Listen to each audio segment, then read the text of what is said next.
siguro nga ito yung pinaka-biggest mistake na ginawa ko sa buong buhay ko. Kasi sa pag-disobey ko sa parents ko, Pero kahit sinasaktan ka, mahal mo pa rin yung asawa mo. ganun po, Your Honor. Tsaka hindi ako pwede magsumong kasi nga, kagustuhan ko, parang sa pride ko rin, ayaw ko na mapahiya ko sa family ko kasi dinunod ko man yung gusto ko. Ang investigador ko noon, Is I that see- what you're saying? Mr. Chair, can you please Will you repeat please the question? answer me directly? Answer me directly. Mr. Chair, can you please repeat the question, Mr. Chair? Maglulukuhan ba tayo dito? No, Mr. Chair, kasi sa akin, Mr. Chair. Project mo yun. Yes, Mr. Oh, Chair. ngayon, kinuha nyo yung subject, yung supposedly suspect, without a warrant. Di ba, tama? Bagong testigo ang dumalo sa House of Representatives hearing nitong nagdaang araw. Ang si C ay ang asawa ni Alan C. na nooy nagmamay-ari ng ni-raid sa Davao. Sa pagdinig ay naiyak na lamang si Mrs. sa kanyang mga salaysay. Ito ay dahil sa halos 20 taon na niyang napundar sa kulungan. Naimbitahan siya para sagutin ang mga tanong patungkol kay Michael Yang at former President Duterte. Sa kanyang mga sagot ay mararamdaman mo ang mabigat na pakiramdam na balikan ang nakaraan. Panoorin natin. Sinabi nyo, nung December 31, 2004, ay tinawagan po kayo ng asawa nyo, si Alan C. Opo, Your Honor, kasi nga, nag-usap kami na magkita. Anong napag-usapan nyo? Tinawagan niya po ako kasi supposedly nga magkita kami sa SM dahil ipapasyal namin yung anak namin. Nagkataon po na tulog siya nung mga 3 p.m. Kaya sabi ko sa kanya, mamaya na lang kasi tulog yung bata. Kaya hinintay ko na magising yung anak namin. So siguro mga 5 p.m. Ilan po ang anak nyo? Isa lang po. Okay. Tapos, nung 5 p.m., kaya Lalaki siya, lalaki. babae po. Ilang taon na siya? Actually, nung iniwan ko siya, 3 years old pa lang. So, 20 years na po ako, 23 na po siya. Okay. Nasaan po siya ngayon? Yung anak Nandito po, sa Manila po. sa Manila. Okay. Nagpunta pa kayo sa SM? Opo, pumunta po ako mga 5, 5 na po ng hapon. Nagmadali ako kasi nga 5 p.m. na yon. Tapos, nung pagdating ko sa SM, nalaman ko na mga 6:30 mag-close na pala. Almost 6, dumating ako doon. So, nung pagpark ko ng sasakyan, tinawagan ko agad siya kasi nga, magkikita kami doon. Ang nangyari, hindi na siya sumasagot. So, nagmadali ako ng tawag, nagpaulit-ulit ako ng nag-dial kasi kailangan ko nga siya na magmadali kami kasi wala kaming bigas at that time. Kailangan kong bumili ng bigas kasi yung katulong namin nakalimutan niya. So ngayon, hindi man talaga siya sumagot, pumunta ko sa Gloria Maris kasi wala kaming ulam, magbili na lang kami. So yun sa shortcut, hindi talaga kami nagkita. Umuwi ako ng bahay. Pagdating ko doon, kasi nandun yung mother-in-law at saka father-in-law ko galing China. Naiwan sila sa bahay. Anong oras kayo umuwi ng bahay? Siguro kasi natapos ako sa SM mga 6:30. Siguro by mga 7:30 nasa bahay na po ako. Nakabalik na po ako. Pagdating ko po doon, hinanap ng mama niya, yung parents niya, bakit daw hindi ko kasama si Alan. Sabi ko po, hindi ko siya nakausap. Wala. Pilipino po ba si Alan o Chinese? Ano po, Your Honor? Pilipino ba si Alan o Chinese? Chinese po. Chinese, hindi siya Pilipino. Hindi po. Okay. So, anong pagkakilala niyo sa kanya? Matagal na kayo mag-asawa nung at the time, nung Hindi po. December 31, 2004. 2004, matagal na ba kayo mag-asawa? Hindi po kasi 2000 lang po kami kinasal, July. So parang almost mga 4 years and 4 months pa siguro mga ganyan. Okay po ba ang buhay niyo? Maganda ba yung pamilya niyo? O ano po ba kalagayan ng buhay niyo? Sawa ng Diyos, okay naman po kasi nga businessman naman po siya. Maayos naman, kaya lang ito nga ang realidad dahil na sinuway ko yung mother ko nung nag-asawa na ako. Naging battered wife ako. Opo, Ano ibig sabihin ng battered wife? nananakit po siya Si kasi... Alan C. Opo. Sinasaktan ka. Opo, Your Honor.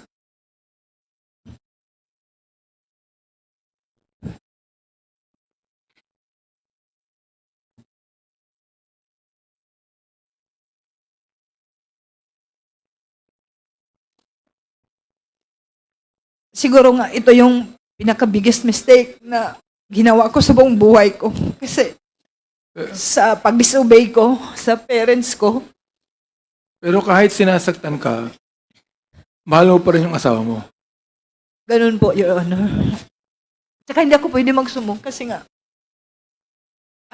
kagustuhan ko, parang sa pride ko rin, ayaw ko na mapahiya ko sa family ko kasi sinunod ko man yung gusto ko. Hindi mo siya hiniwalayan. Hindi ka miwalay sa kanya. Nag-attempt po ako nung, mga buntis pa po ako at that time, siguro, mga 7 months. Nag-attempt ako na gusto ko siya na, layuan. Pero hindi ko rin nakaya kasi yung family, parang inayos kami. Bumalik din ako. So, anong ginagawa sa'yo ng asawa mo? Ibig sabihin ng battered wife, binubugbog ka ba niya? O Opo, yung may instance talaga na muntik ako namatay, yung na-hospital ako sa, Davao Doc. Yun ang, na pinaka-worst. Dahil nga, nagkaroon ako ng, hindi ko maintindihan kasi baliktad yun, Your Honor.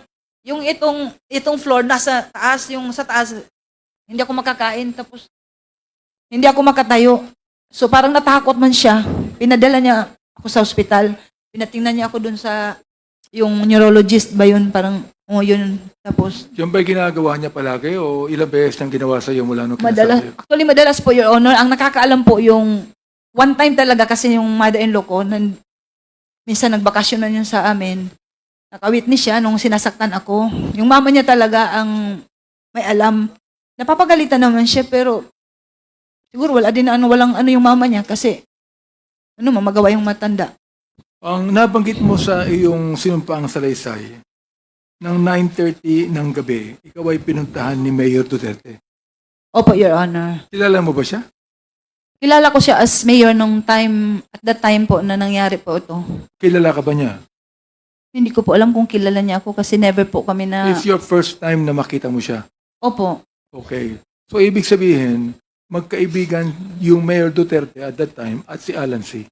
Hindi ko po alam kung friends sila kasi hindi ko naman po nakita. Never ko po na nakita si Mayor Duterte at saka yung asawa ko. Mhm. Hindi ko yan sila na... Ang sabi niya sa'yo, na galit siya sa asawa mo. Opo, nung pumunta siya, kasi hinanap niya. Tinanong ko siya kung bakit. Ang sabi niya, basta galit na galit ako sa asawa mo. Hindi niya sinabi ang dahilan kung bakit. Hindi niya sinabi kasi nga, kinulit ko nga siya, bakit po Mayor? Bakit may kasalanan po ba nagawa ang asawa ko? Bakit galit na galit? Kasi talagang galit siya, parang nanggigigil siya sa galit. Tapos sabi niya, Ibig sabihin, kung pinuntahan ka ni Mayor Duterte at that time, kilalang kilala nung Mayor Duterte at that time, mga asawa mo. hindi ko, Palagay ko, hindi kanya pupuntahan kung hindi mahalaga si Alan C. kay Mayor Duterte. Tama? hindi ko po masabi, Your Honor, kasi hindi ko naman alam kung magkakilala sila. Ang alam ko, Mayor siya, pero never ko nga talaga na nakita yan sila na or wala kong instance na nakita na, Binanggit niya sa'yo na huwag kang lalabas ng bahay opo, at Your Honor. bibigyan ka ng security Opo, Your Honor. mula sa RMG, CIDG, pati Task Force Davao. Yun ang Opo. sabi. Nabigyan ka ba? Opo, Your Honor. Umalis si Mayor Duterte ilang minuto after na dumating siya. Ano yung again, Your Honor? Umalis siya sa bahay mo ilang minuto pagkatapos niyan dumating. Dumating siya ng 9:30, umalis siya ng anong oras? Madali naman lang po yung pag-uusap namin kasi nagtanong lang siya. Nag-usap kami dahil nga Friday kasi hindi ko yun makalimutan kasi Friday, magsa-Sabbath day na po ako pagka following day. Supposedly doon po yung Sabbath service namin sa Eden, yung resort doon sa Davao. Yung sinabi niya sa akin na huwag kang umalis kasi babalik ako sa'yo bukas. Huwag ka muna magpunta So, doon. nung umalis siya, Miss Jed, dumating yung mga security. Actually, nung pumunta po siya, Your Honor, marami sila eh. Marami siyang kasama. Marami sila. Kilala mo ba yung ibang kasama niya? Wala akong nakilala kahit isa doon, maliban sa kanya. Wala siyang kasamang anak niya o sino man? Vice Mayor, Konsehal, wala po siyang kasama. Hindi ko, wala talagang nakilala doon. At saka madilim din yun. Yung time na yun kasi mga 9:30 na yun, madilim yung hindi ko masyado na yung mga mukha ng mga kasama. Pero marami talaga Siya sila. ba yung nagbalik kinabukasan sa pangako niya? Hindi siya nagbalik. Hindi na siya bumalik. O after several hours, Binanggit mo na ang isang kaibigan mo ay tumawag sa iyo Nagtawag o po. tumawag sa asawa mo. Anong ibig sabihin nun? Ito, hindi ko talaga ma-sure kung sa akin na cellphone o sa asawa ko. Kasi nga, yung cellphone ng asawa ko, pag hindi siya sumagot or naka-off, magda-divert po sa akin. Mhm. So, nung time na tumawag yung kaibigan niya, kalimutan ko na yung pangalan, matagal-tagal lang, 20 years na po. Kasi, nung tumawag siya sa akin, kasi, Nakausap mo siya. opo, nang pagsagot ko, so, siyempre, kilala niya, babae ang sumagot, so ako yon. Nung pagsagot ko, sabi niya, Mrs., buksan mo television kasi, yung Dumoy ni Raid, nandun ang asawa mo, nandun si Alan, may namatay doon, may mga namatay. Eh, parang hindi ako makapaniwala. Sabi ko, kasi alam ko may nakarenta doon yung bahay ko. Sabi ko, hindi, may nakarenta doon. Sabi siya, hindi, buksan mo television. May bahay ka doon? Yung, actually kasi, Your Honor, yung Dumoy na property is nakapangalan po sa akin. Nakapangalan sa'yo. Opo. Ang Dumoy property. Opo. Yung pinagganapan ng krimen. Opo. Yung nirentahan ni Alex Kim, nakapangalan yun sa akin. Meron nga kami yung contract of lease. Gaano kalayo yun sa Arlene apartment kung saan ka nakatira? Medyo malayo po, Your Honor, kasi Toril yun, yung apartment namin, nasa ano lang yun sa Agdaw. So, malayo-layo. Ibig sabihin, Turil yung Dumoy, yung Arlene nasa Agdaw. Sa Agdaw, malayo. Which is how many hours away? Mga 30 minutes o 1 hour? Hindi naman siguro maabot ng oras. Okay. Ang nabanggit mo, noong January 1, 2005, inimbitahan ka ng PTA sa kanilang opisina. Nagpunta ka, di ba? Sa PDEA, opo. Okay, PIDEA. Oo. Kilala mo ba yung PIDEA ang nakipag-usap sa'yo? Hindi ko sila kilala nung una kasi wala akong kilala doon kahit isa sa kanila. Okay. Nakilala ko na lang sila nung may mga ano sila yung parang dito, mga sa pangalan. Kaya So, nakikita. sino po ang PIDEA na nakilala mong kumausap sa'yo? Na Yung- in-interview ka? Una, yung si Monte de Ramos po. Sino po? Sino po? Monte de Ramos, namatay na po yun, Your Honor. Ang alam ko. namatay na. Opo. Anong kinamatay niya? Base lang po sa sinabi sa akin kasi before po siya namatay, nagpunta pa yun ng jail. Parang heart attack yata. Hindi ko talaga sure, pero Heart yun attack? lang. Opo, Oo. yun lang Hindi- ang sinabi Hindi po sa siya namatay sa pakikipaglaban. Hindi ko talaga sure kung ano, pero ang sabi na ano daw siya, na heart attack. Sino pa ho ang nakausap mo niyo sa PIDEA? Yung si nakilala ko na yun, si Val Carillo. Val Carillo. Opo. Ang kanyang apelido ay Carillo. Opo, Your Honor. Siya po ba'y buhay pa? Wala na talagang balita, Your Honor. 20 years na nga po ang dumaan. Hindi ko na Okay. alam, hindi ko na nga kilala siguro kahit mga mukha nila. Hindi ko na Okay. matandaan. 20 years. Alright. Sino po itong si Alex Kim? Ano po, yan po yung nag-rent ng namin, yung bahay namin. Ano po ang kanyang relasyon kay Alan C?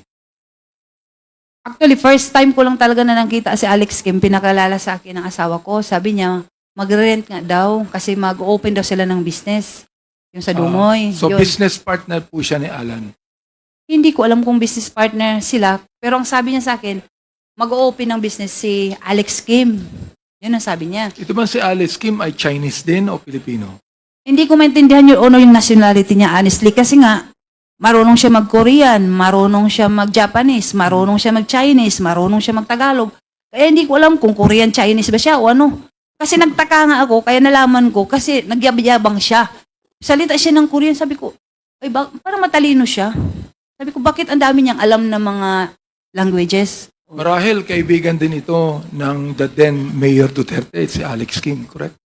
Hindi ko po alam, Mayor. Hindi ko po alam na si Mayor at saka siya magkaibigan kasi nakita ko lang po si Alex Kim nung pinakilala nga ni Alan, nung asawa ko, na magre-rent siya ng bahay. Ito namang si Hong Ming na may-ari ng DCLA Plaza. Ito po bang DCLA Plaza nasa Davao po. Davao Yun. City mismo? Opo, Your Honor. At ang may-ari ay si Hong Ming. Opo, yun po ang pagkakilala ko sa kanya, Hong Ming. Kasi yun ang tawag ng asawa ko, Hong Ming. So ito Hong yung ano yung full name niya? Honestly, Your Honor, hindi ko kilala kung ano talagang pangalan niya. Kasi nga, pag yung asawa ko, sabi, magpunta tayo kay Hong Ming kasi nga may display area kami doon sa mga mattresses, yung foam. Hindi kaya itong si Hong Ming ay si Michael Yang din sapagkat si Michael Yang nagsasabing siya ang may-ari ng DCLA Plaza? Honestly, Ito, Your Honor, pinakita sa akin yung picture kasi may nag-ano sa akin na yung friend ko, sabi niya, hala, Jed, yung asawa mo na ungkat na naman yung kaso nyo kasi si Michael Yang. Kilala mo si Michael Yang? Sabi ko, hindi ko kilala yan si Michael Yang. Sabi niya, yung may-ari ng DCLA. Sabi ko, ang pagkakilala ko sa may-ari ng DCLA, si Hong Ming, hindi ko kilala yung Michael Yang. Oh, therefore, dahilan dun sa usapang yan, nakita mo ngayon na ang may-ari ng DCLA na Hong Ming ay si Michael Yang din. Nakita ko yung picture. Opo, siya po yun. Meron ba kayong dalang picture ngayon ni Hong Ming o ni Wala. Michael Yang? Wala po akong picture sa kanya. Pero may pinakita ka sa akin Okay. kanina. Yung Pwede bang ipakita natin ang picture ng Michael Yang? Palagay ko, makikita mo kung sino siya. I-flash natin po ang picture ng Michael Yang. Matagal na bang kaibigan ni Alan C. si Hong Ming? Hindi ko po masabi, Your Honor, kung matagal na sila na magkakilala. Kasi nga, Pero nagpupunta kami, si Hong Ming sa bahay nyo. hindi siya nagpupunta. Kayo nagpupunta Kami sa ang kanya? pupunta doon kasi nga may display area kami doon sa kanya. Okay. Opo. So, ilang beses kayo nagpupunta ron sa isang linggo? Hindi naman palagi, not frequent, but siguro sa mga isang buwan, minsan once or twice ganyan. Pero hindi ko siya masyado nakakausap kasi pag pupunta kami doon, sila nga ang nag-uusap dahil ako, di ba meron siya mga tinda, yung mga damit. O di kilalang kilala mo yung Hong Ming. Nakita ko siya, po, Okay. Your Honor. So, andito na ba yung picture ni Michael Yang? Ipakita natin kung yun nga. Kaniyas, yan, di yan. yan. Ayan. Siya Opo, ba yun? Your Honor, siya po. Siya. Therefore, tinuturo po dito, Mr. Chair, na itong si Hong Ming ay si Michael Yang. Alam niyo po ba na si Michael Yang ay ginawang advisor ng Mayor Teto nung siya ay naging Pangulo? I'm sorry po, Your Honor, pero wala na po akong alam na ano pala siya. Yung economic advisor. Opo. Opo. Pero nabanggit niyo, economic Opo, advisor. ganito. Wala po akong alam, pero sa balita na lang nung nagkaroon na nga ng gulo na ano pala siya. Kasi hindi ko man nakalain na pwede pala yung Chinese maging ganyan economic advisor kasi alam ko pure Chinese siya. Sino po ang nagsabi sa inyo na drug lord ang asawa niyo? Yung mga pideya po. Pidea mismo. Opo. Ang nagsabing drug lord ang asawa ninyo. Opo. Pero hindi nila sinabi na itong si Michael Yang drug lord. Never po napag-usapan si Michael Yang nung time po na kinakausap ako ng mga pideya. Hindi ko po yan rinig sa kanila yung pangalan ng Michael Yang. Narinig ko na lang talaga yung pumutok yung issue na parang nagkagulo na dawit yung pangalan Pero po. wala kang alam sa ibang mga activities ng asawa mo. Wala po akong alam, Your Honor, kasi nga yung As buhay. in talagang wala. Wala po. Maliban na lang po siguro sa mga bagay na katulad yan, magsabi siya, bibili ako ng property, pirmahan mo. Ganyan. Pipirma na lang ako. Nabanggit mo sa yung affidavit na kung ikaw ay ini-interrogate ng PIDEA, ay yung mga sagot mo ay kanilang tinitwist o pinapalitan. Opo. Ano pong ibig sabihin nun? Ganito pa, Your Honor, yan ang honestly, I must admit talaga, yun ang dahilan na talagang nag-ano ko ng galit sa PIDEA. Kasi nga, nung in-invite ako, I never thought na yung statement ko pala na sasabihin ng mga sagot ko, doon din sila kukuha ng mga, yung gagawin nila ng para makasuhan kami. Kasi nagsasabi ako ng totoo, sinasagot ko sila ng maayos, nagulat na lang ako pagdating doon sa yung nag-hearing na kami. Katulad nun, inutusan ako ng asawa ko na magbili ng Venetian blinds. Kasi before yan, before na-occupy ni ngayon Michael Yang, ni Hong Ming, si Alex Kim, yung bahay kasi kailangan pa siyang ayos. So, sabi ng asawa ko, magbili ka kasi mainit doon yung sa window. Ito, nabanggit mo na pinafabricate Opo, yun po ang totoo ang yun. mga salita mo. Opo. So, pakibigyan mo nga kami ng example ng pinabricate ng PIDEA ang mga salita. Ito po yung hindi ko makalimutan na statement na yung Venetian blinds na dala ko, pinadala ng asawa ko, pinahati doon sa Dumoy. Hindi pa po yun na-occupy ni Alex Kim. Nagtaka ko pagdating doon sa statement, sinabi nagdala ako ng karton-karton ng mga chemicals. Nagdi-deliver ako doon. Kasabwat daw ako sa yung drug operation ng asawa ko. So, Okay. yun ang pinakaano ko na natatandaan ko sa ngayon, Your Miss Honor. Jed, kilala mo ang direktor ng PIDEA, si Wilkins Villanueva? Opo, nagkaharap po kami, Your Honor. Nandito siya ngayon. Pakitingnan mo nga at ituro mo sa amin kung kilala mo. Pakitayo, tumayo ka lamang. Kapagkat nandito siya eh. Tingnan natin kung kilala mo siya. Tumayo ka lang, umikot ka, tumayo ka. Tingnan mo maigi. Kung kilala mo, ang siyang nag-interrogate sa'yo, nakipag-usap sa'yo, ang director po ng PIDEA at that time ay si Wilkins Villanueva. Pakituro nyo nga kung sino siya.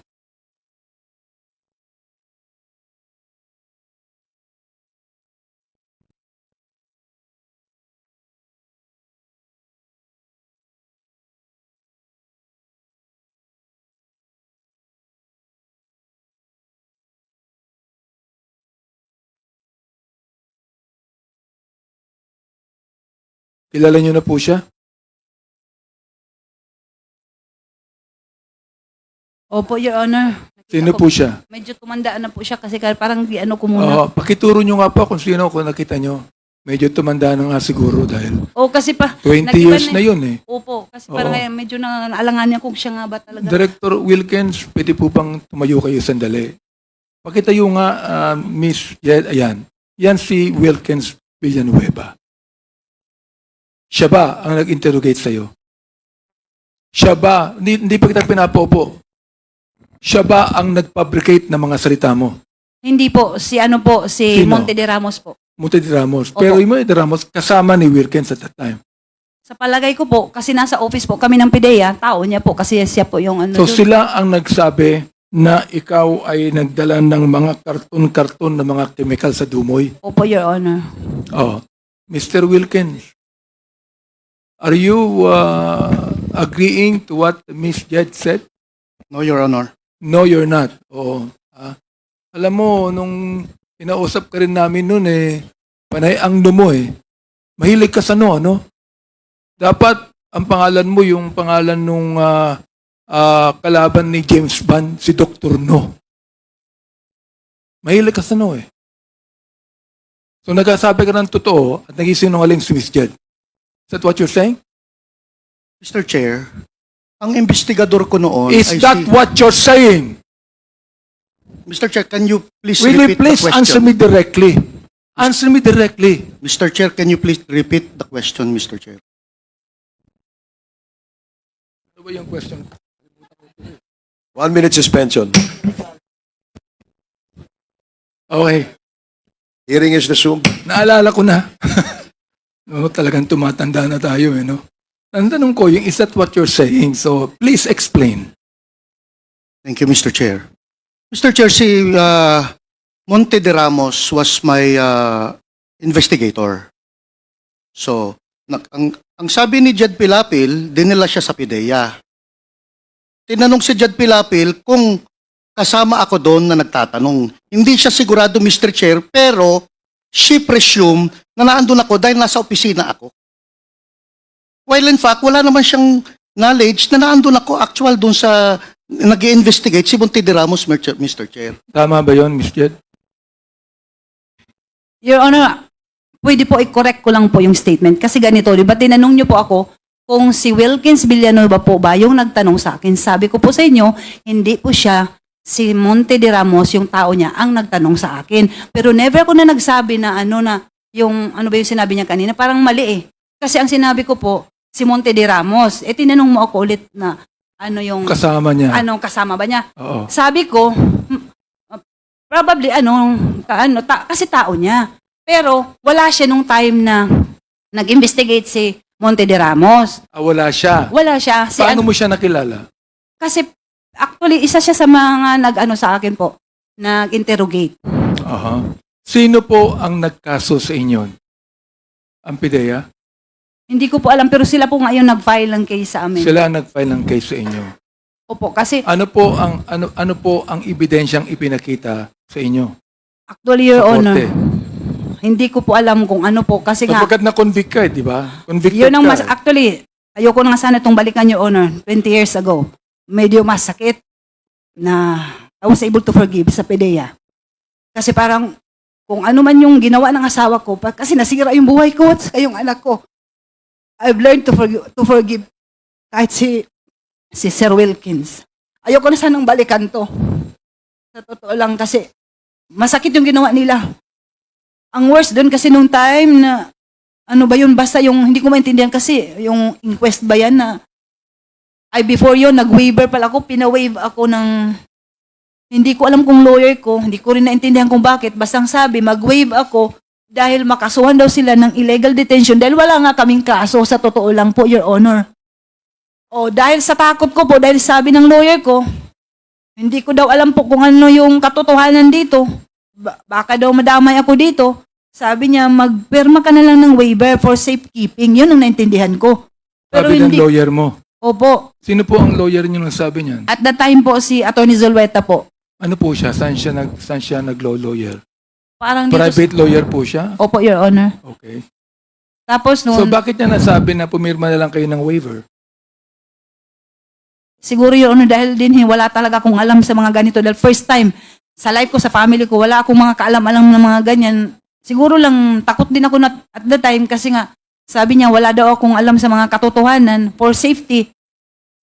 Actually, napilitan ako, pumirma ako ng waiver para hindi sila makasuhan ng PDEA ng illegal detention.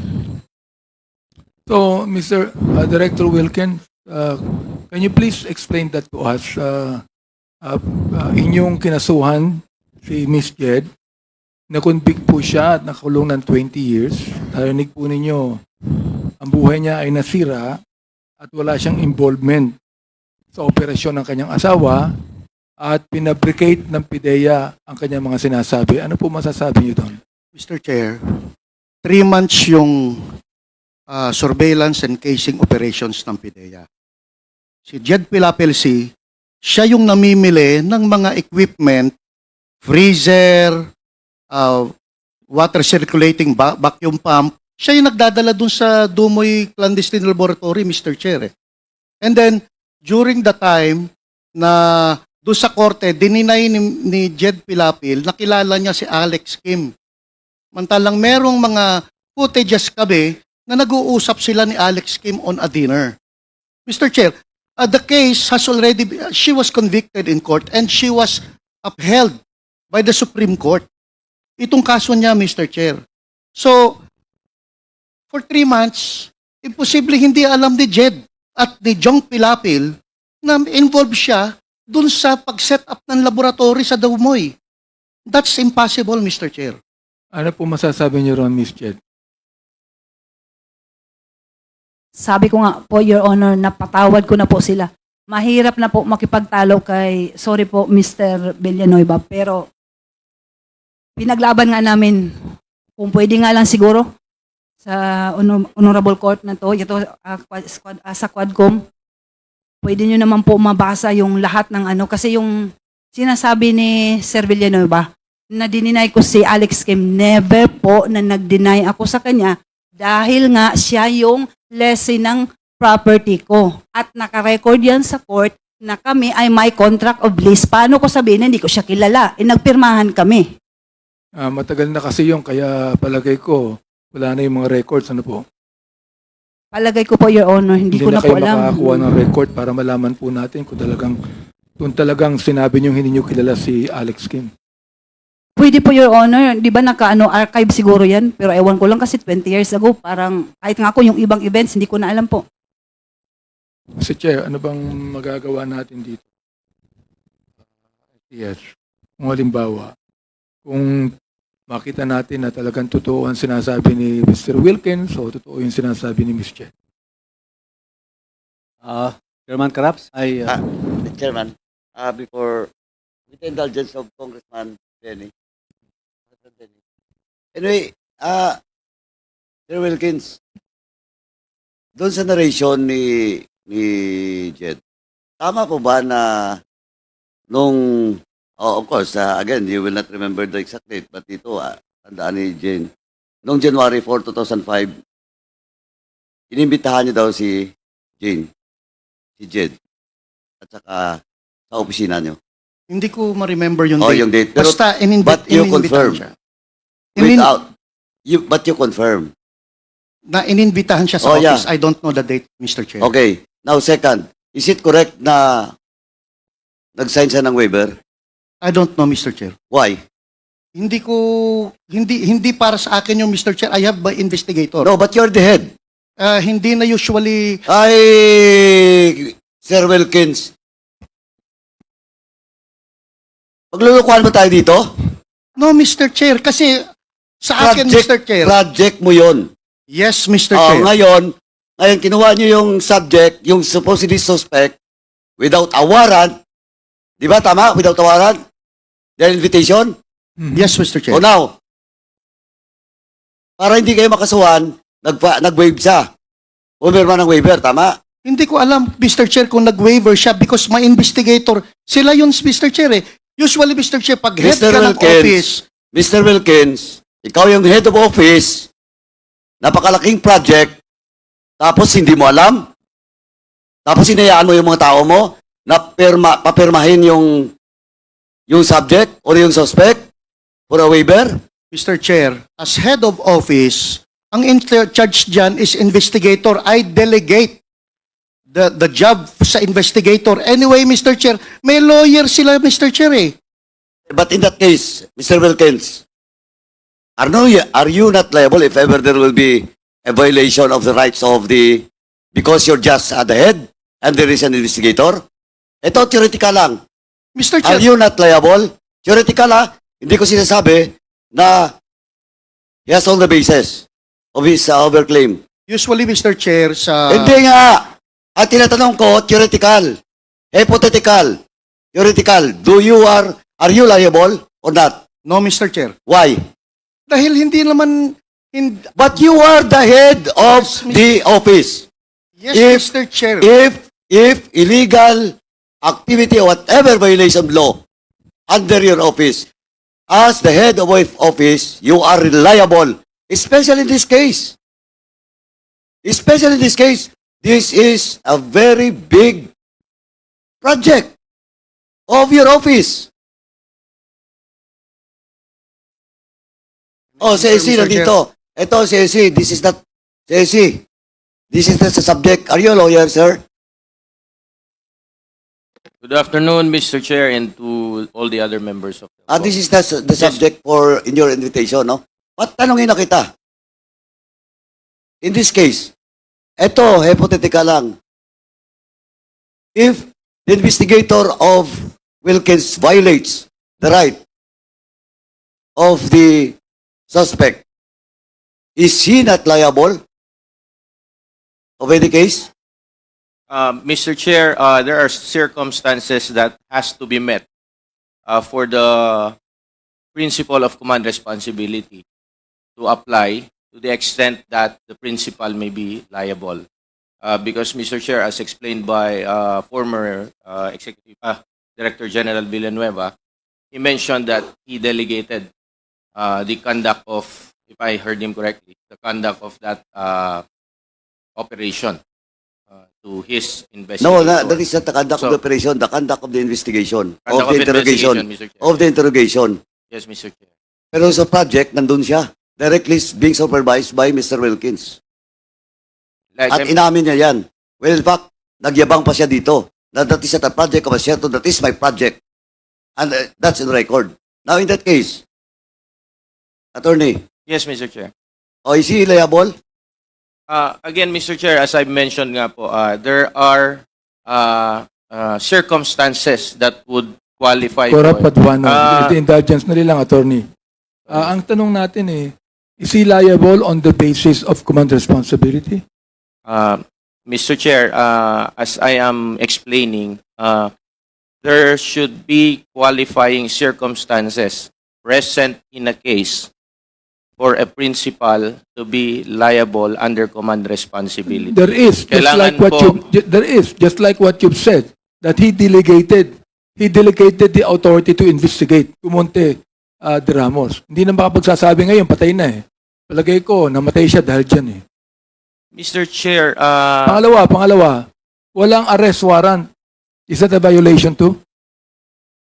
Mr. Chair, if I heard the representation of Mr. Villanueva correctly a while ago, the matter is already decided with finality in the Supreme Court. I would not like to comment on the merits thereof as it may violate our duty as lawyer as far as there is already a decision made by the Supreme Court. But again, with regard po doon sa possible accountability, administrative accountability or liability of Mr. Villanueva as the principal or head of the office during the time of that conduct of investigation. It will all depend po dun sa mga attending circumstances because as I mentioned, Mr. Chair, one of the requirements is that the principal should know that there is an irregularity or an omission that was committed, and despite knowing of such irregularity or wrong committed by his subordinates, he failed to take corrective actions on the matter. So The irregularity caused the brokenness of the family actually.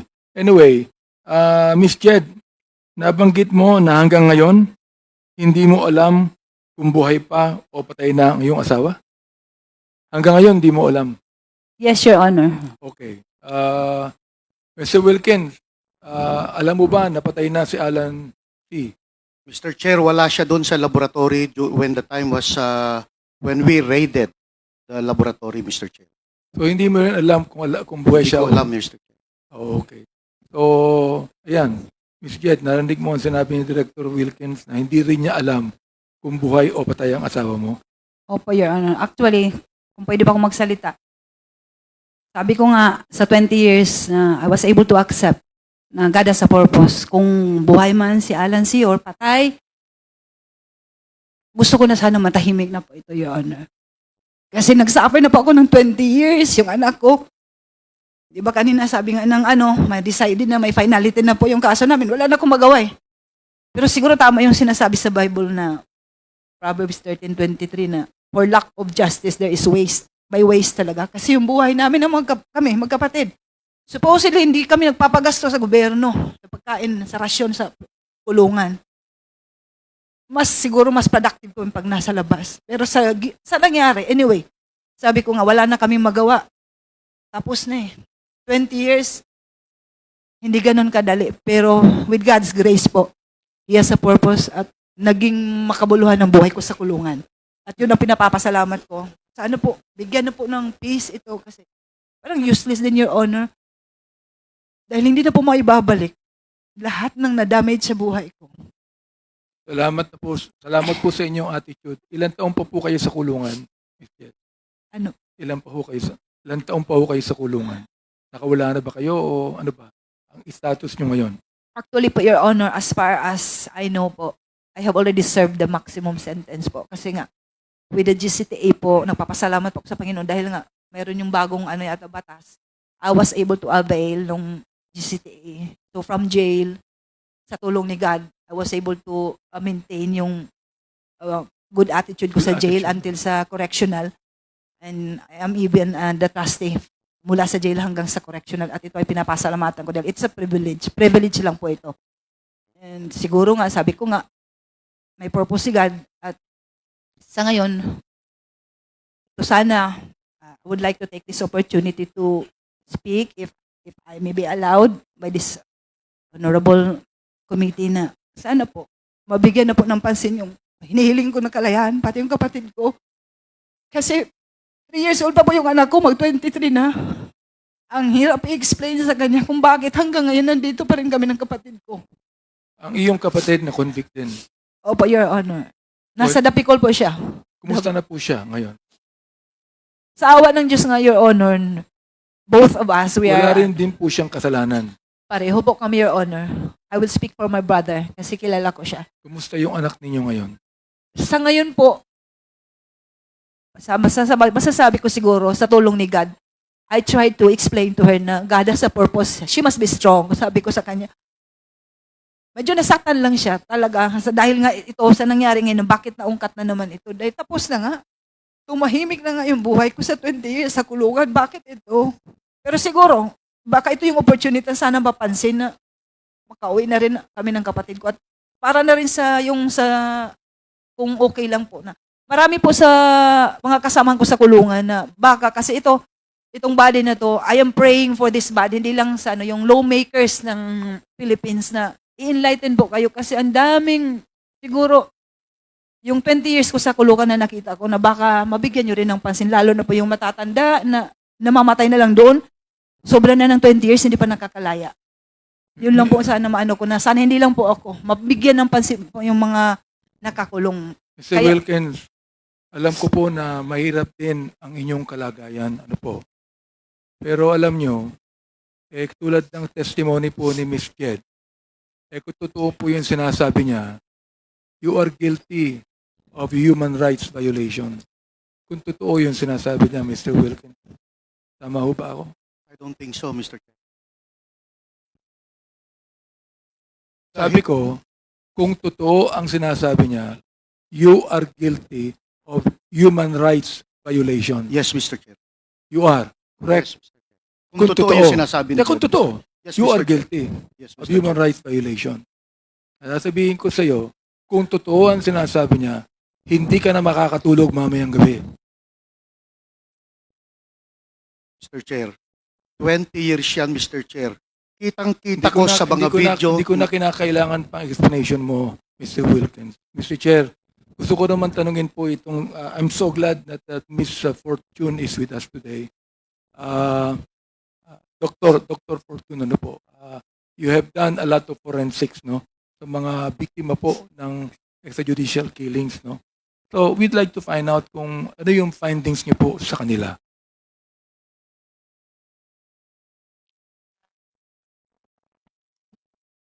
Good afternoon, Your Honors, Mr. Chair. I have been in practice in the Philippines as a forensic pathologist for almost 30 years. And yes, I have seen time and again these so-called victims of extrajudicial killings. And lately, I have been busy with the victims or the deaths during the war on drugs from 2016 onwards. I have seen some autopsies, and I am now in the process of examining skeletal remains as well. I have seen other deaths involving, that's it, allegations of drug use even before 2016.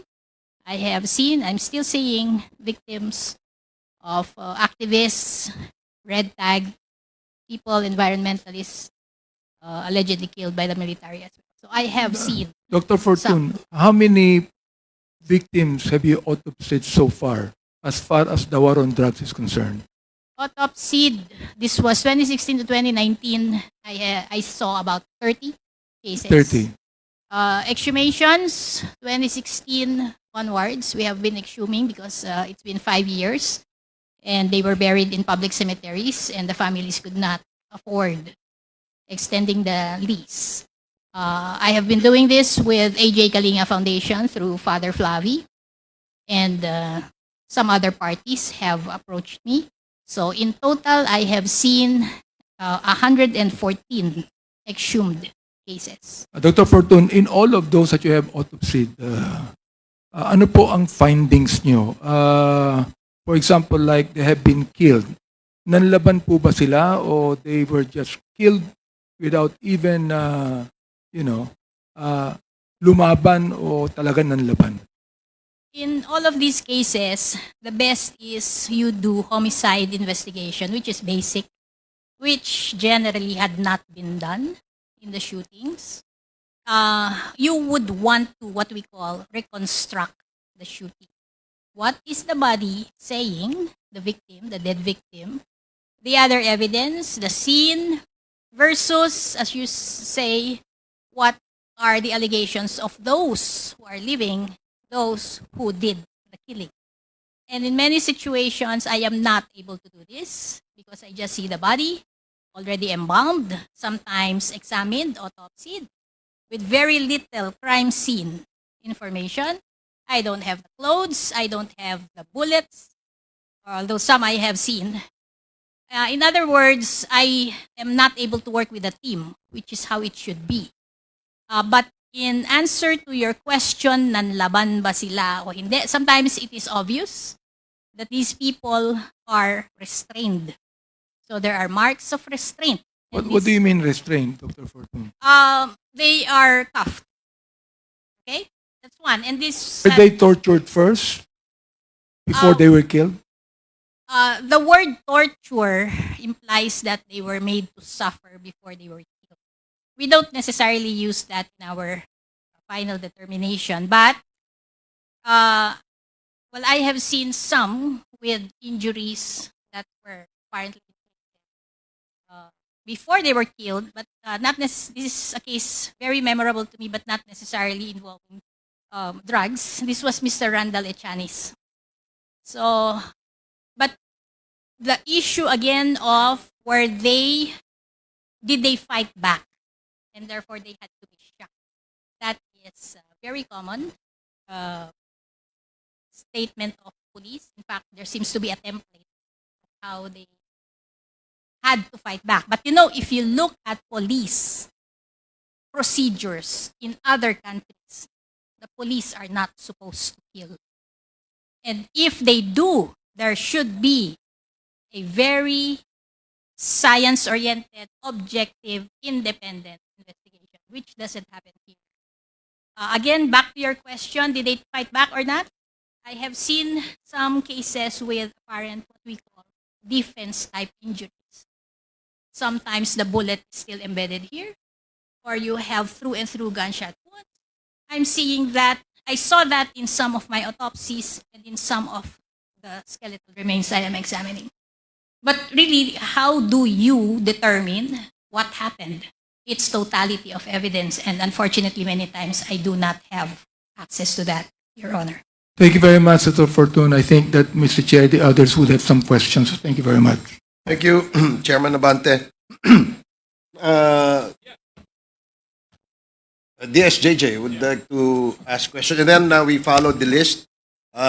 First to interpolate is Congressman Rog Gutierrez. So before Congressman Gutierrez, DSJJ Suarez, you are recognized. With the indulgence of Congressman Gutierrez.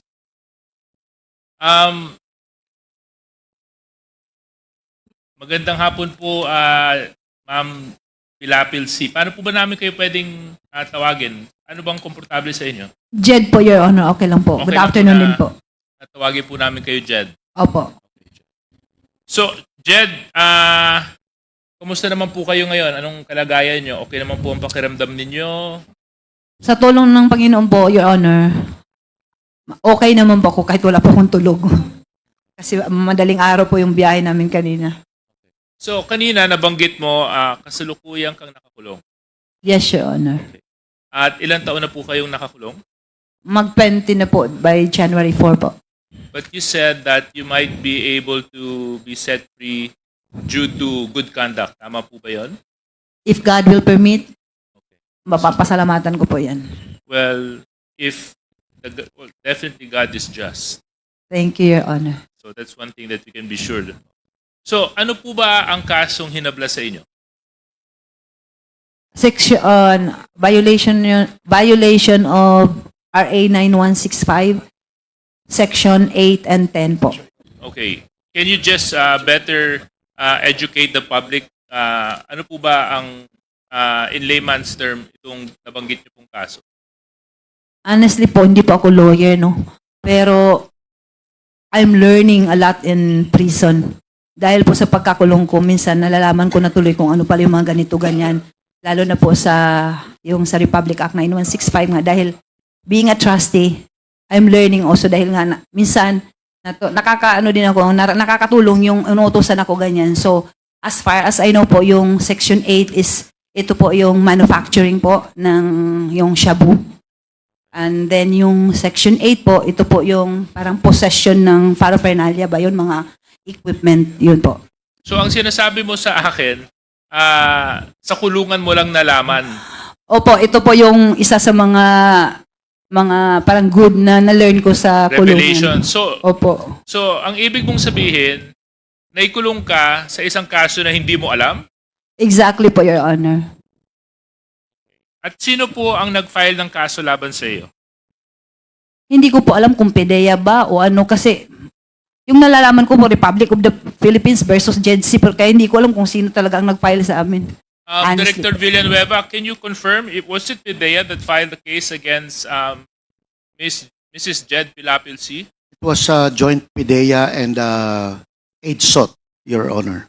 ang nag-file ng case against So PDEA and EDSOT, yung PNP, okay. under Colonel Asierto, Mr. Chair. Okay, thank you very much Director Villanueva. So anyway, Ma'am Jed, ang asawa niyo po ay si Alan C. Opo, Your Honor. At nabanggit niyo po kanina bago po ng 2004, 4 na taon pa lang po kayo nagkakasama. Nakasama po. Okay. Doon po sa 4 na taon na pagkasasama ninyo ni Alan C., alam niyo po ba yung trabaho ng inyong asawa?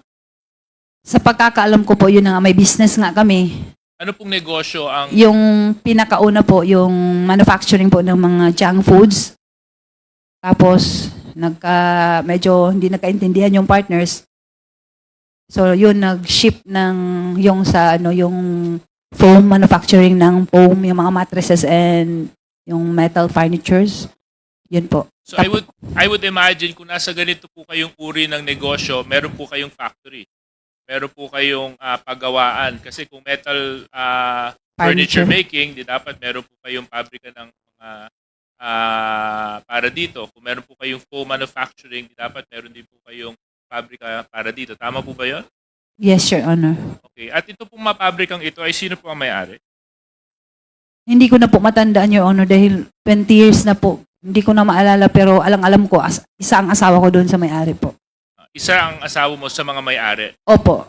Okay. At doon sa mga nakakasama ng mga asawa mo sa kanilang mga negosyo, marami po sa kanila ay Pilipino, Chinese, ano pong mga nationalities po? Kasi yung sa una, Filipino-Chinese. Tapos yung sa pangalawa, yung sa foam, hindi ko sure yung isa kung Chinese ba siya na pure. Kasi magaling din siya magtagalog yung accent niya. Parang Pinoy na rin baka. Hindi ako sure. Pero yung isa parang Chinese talaga yun. So but you would confirm, base dito sa affidavit mo, na ang foam business ninyo ay may display area sa DCLA Plaza. Tama? Opo, Your Honor. Okay. Tapos, at nabanggit nyo rin po dito sa inyong affidavit na ang kilala nyong may-ari ng DCLA Plaza ay si Hong Ming. Tama? Opo, Your Honor. At kanina po, you positively identified Hong Ming to be the person in the photo, which we also know is Michael Yang. Tama? Opo, Your Honor. Mr. Chair, the reason why I want to emphasize this point is if you remember, when we presented the matrix on Pogo, the DCLA Plaza was also mentioned as the same shopping mall to be owned by Michael Yang. The same DCLA Plaza which was used to be a front for drugs and other illicit activities located in the city of Davao. So anyway, ma'am, nabanggit nyo na ito nga si Hong Ming. And may I also emphasize, Mr. Chair, na itong pong si Michael Yang goes by the name of Hong Ming as well because this serves as his Chinese name. So anyway, Ma'am Jed Pilapil, kabisado niyo po ba ang Dumoy sa Davao City? Honestly po, hindi ako masyado kahit nakatira po ako ng Davao City. Hindi ako masyado familiar. Nalaman ko lang po yung Dumoy, yun nga, nung binili ng asawa ko, tapos pinalinis yung area kasi may mga expired juices, siguro yung may-ari before, nakalimutan ko na nga yung pangalan niya. Yun lang ang mga instances po na nakapunta po ako ng Dumoy.